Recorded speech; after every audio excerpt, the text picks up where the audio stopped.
ready? Judges, artistic expression, school! Alright, it goes to red. Nice job, everybody get ready. Blue! Yes, sir! Triple X! Thank you, sir! Alright, judges ready? Alright, judges, artistic expression, school! Alright, it goes to red. Nice job. Alright, whenever you're judging, whenever the center judge says judges artistic expression score, immediately after, that's when you got to throw the flag. You don't want to be the person that, is late. You want to do the same exact time. All three flags should go whichever direction at the same time. And you also don't want to be the person that looks at the other flags and tries to copy them, because that doesn't look good and doesn't look professional, and that's what we're all about.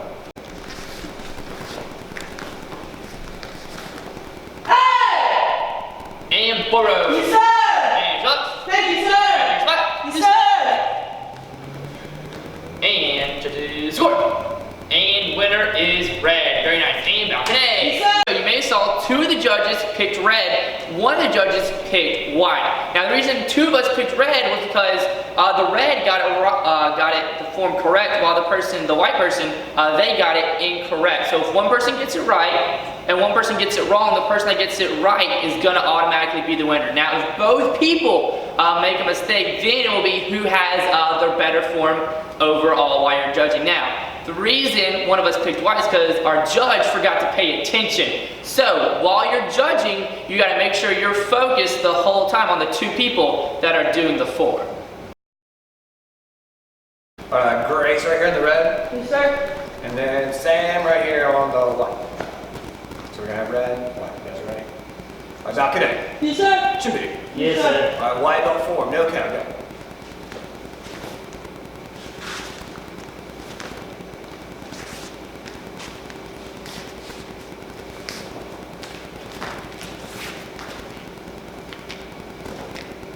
Bora. Yes, sir. Alright, can you slide back to where you started? Yes, sir. Alright, you guys ready? Alright, judges, artistic expression, scope.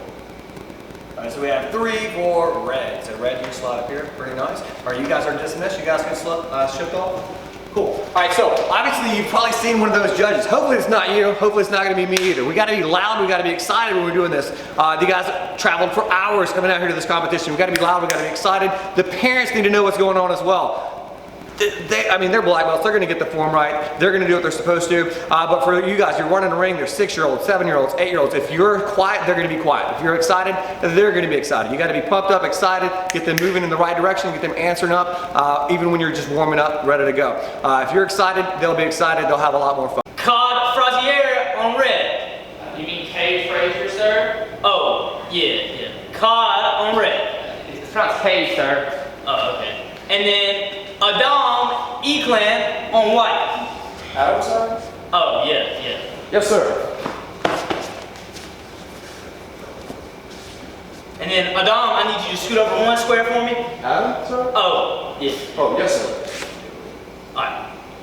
Balcony. Yes, sir. Chimney. Yes, sir. Alright, your form on your own. Good.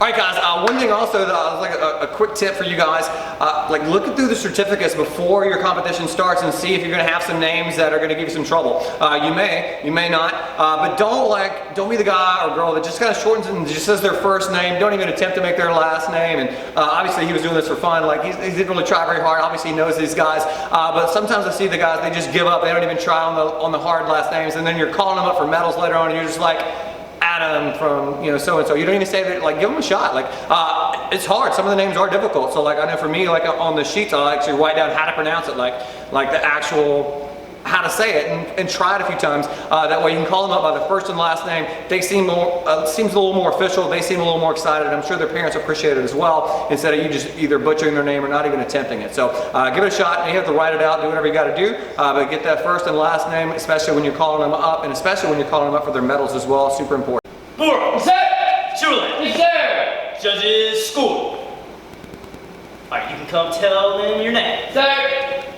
K Fraser.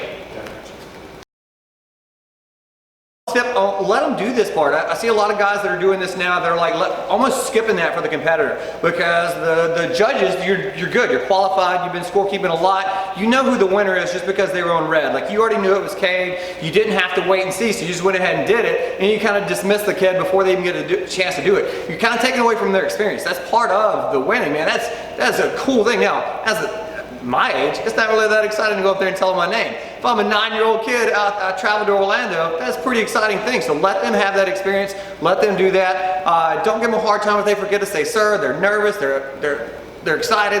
Tons of emotions. Happy for them. Let them do it. Dismiss them and go from there. In third place, let's have Grace.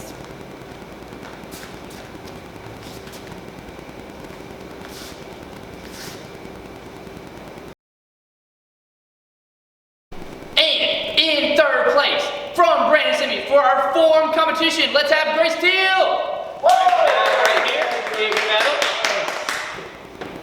Awesome. So we saw two examples, one of what not to do as a center judge and one of what to do as a center judge. So when you're calling them up for their medals, that's when you need to be the most excited out of the whole tournament. That's when they're getting all their hard work rewarded with one of the medals, whether it be a bronze, a silver, or gold, whichever one it may be. You need to be just as excited, not just super bored, super tired. No one's going to be excited by getting that type of medal. They want to be the pumped up judge. That way they have an awesome experience and want to come back next time. Alright, so as a judge, you've been to so many tournaments. Try to think back to one of your favorite tournaments where you had a great experience, that your judge was a positive influence on you, and try to replicate him or her. And you're going to try to be just like that so you can be a positive influence for your students that are there that day. Hey everybody, I got one judging tip for y'all. Don't be the judge that's like sitting over and like slouched over while we're doing the form. Because if you're that person, think about every single video you're gonna be in. Because all the moms and dads, when their kid is going, they're gonna have that video out, and you're probably most likely gonna be in that, and you wanna be the person looking slouch over. Boy, you wanna be upright. That way you look super sharp the whole time.